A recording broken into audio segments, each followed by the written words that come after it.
화제가 된 사건 사고 소식 짚어보는 아침의 이슈 시간입니다. 네, 강전의 변호사 설주한 변호사와 함께 자세한 이야기 나눠보도록 하겠습니다. 안녕하십니까? 안녕하세요. 안녕하세요. 강정혜 변호사님, 전 네. 축구 국가대표죠. 이천수 씨가 사기 혐의로 고소를 당했다고요. 이게 어떻게 된 일입니까? 그렇죠. 제주경찰청에 지금 예. 이천수 씨가 사기 혐의로 입건이 되어 있는 상황입니다. 고소인은 원래 이천수 씨와는 호영호재하던 사이였다라고 하고 있는데요.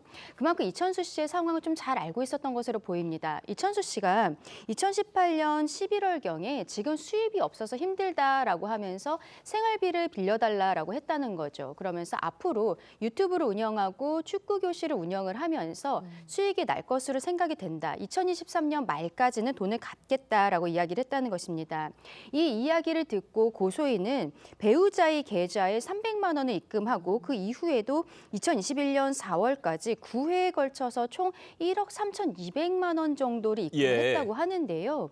2021년 가을부터는 이천수 씨와 연락조차 잘 닿지 않았고 네. 또 이야기했었던 2023년 말까지 돈을 갚겠다고 했는데 현재까지도 감감무소식이다라면서 고소장을 제출하게 되었다라고 밝히고 있습니다. 네, 이천수 씨 측 당시 이제 상대방이 그냥 줬던 돈이고 기망할 의도 없었다. 이러면 사기 아니다라고 주장을 하고 있습니다. 해명을 들으셨을 때 이게 따져볼 만하다고 보세요? 어떻게 보세요? 일단 이천수 씨 입장에서 얘기하는 내용을 보면 당시에 상대방이라 했거든요. 근데 이게 예. 돈이 일시적으로 1억 넘는 돈이 간 게 아니라 뭐 예. 처음에 300만 원 네. 보내고 그다음에 9차례에 걸쳐서 1억 3,200만 원이 갔다라는 것이거든요.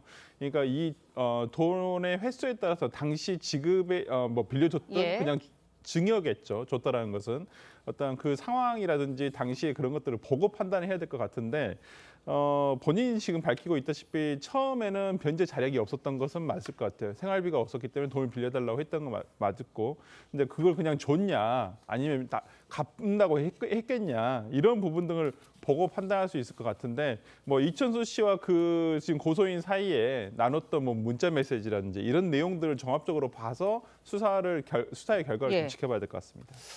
그리고 고소인은요, 또 이천수 씨가 외환거래 선물 투자 사이트를 권유를 하면서 수억 원대 투자금을 가로챘다 이런 주장도 하고 있는데 이게 만약 사실이라면 이천수 씨가 져야 되는 책임이 어느 정도인 거예요?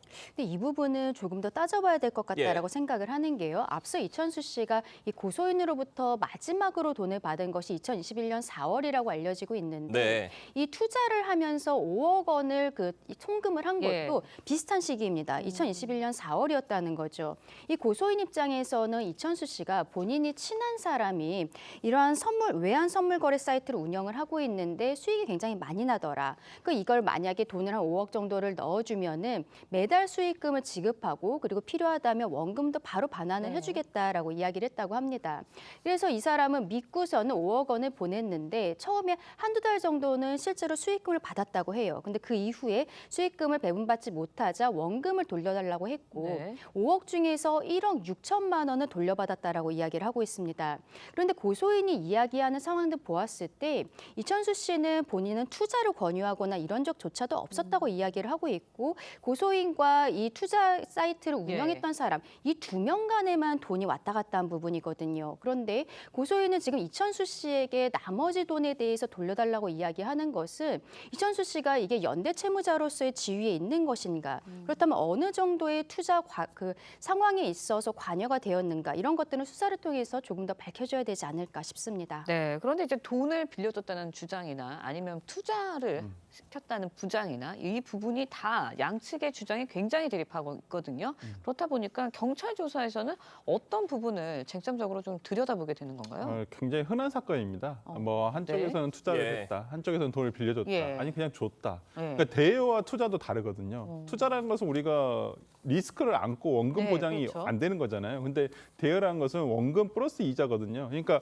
가장 중요한 것은 어떤 차용이라든지, 그러니까 대여를 했다는 부분에서는 이자 약정이라든지, 예. 그러면 반환 시기라든지 이런 부분 등이 정확하게 논의가 됐는지, 둘 간의 얘기가 됐는지에 대해서 확인이 돼야 될 것 같고요. 그다음에 그러면 왜 연락을 받지 않았느냐? 그러니까 이거 변제를 하지 않으려고 했던 것은 아니냐라고 봐야 될 것 같고, 그다음에 그 투자 부분과 관련해서는 이천수 씨가 삼자예요.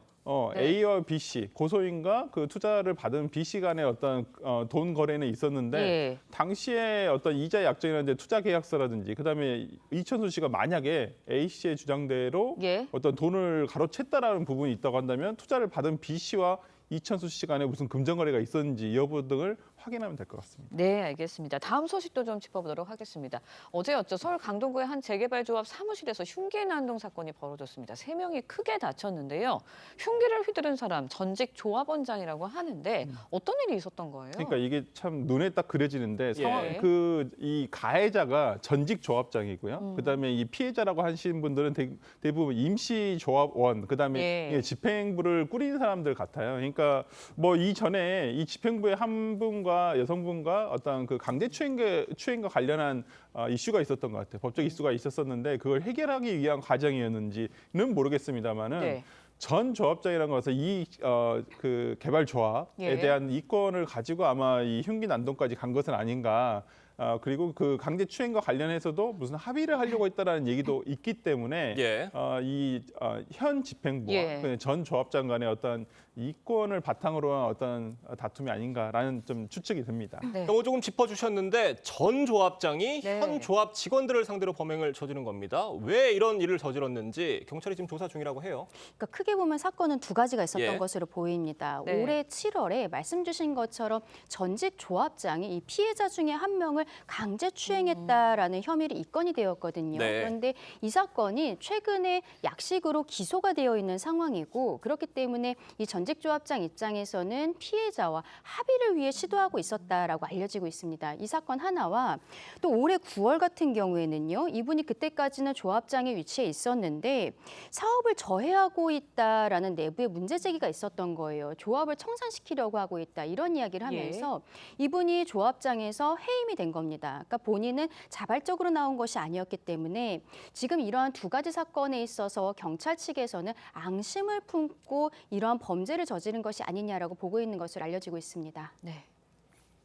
네, 이제 하마터면 정말 큰 피해가 발생할 뻔한 상황이지 않았나라는 생각이 드는데 그래도 정말 다행인 게 지나가는 시민이 보고서는 피해자를 구할 수 있었던 것 같습니다. 네. 어떤 상황이었나요? 그러니까 다행히 그 상황이 발생했었을 때 어떤 당시 그 앞을 그러니까 피해를 입은 여성이 사무실에서 나오면서 소리를 친 거예요. 내가 흉기를 누가 흉기를 예. 이용해서 저를 찔렀다. 살려달라고 하자 당시에 지나가던 행인이 여기에 대해서 긴급하게 신고를 먼저 하고 그다음에 구조를 했고요. 당시 또 다른 30대 주민이 이 흉기를 가지고 있는 가해자에게서 이 흉기를 멀리 떨어뜨리고 그다음에 발을 잡아서 제압을 했다라는 것이거든요. 당시에 현장을 지나던 주민들의 어떤 그 협조가 있었기 때문에 더 큰 피해를 막을 수 있지 않았나 싶습니다. 네. 네, 사회 이슈 강전의 변호사, 설주한 변호사 두 분과 자세히 짚어봤습니다. 오늘 말씀 감사합니다. 고맙습니다.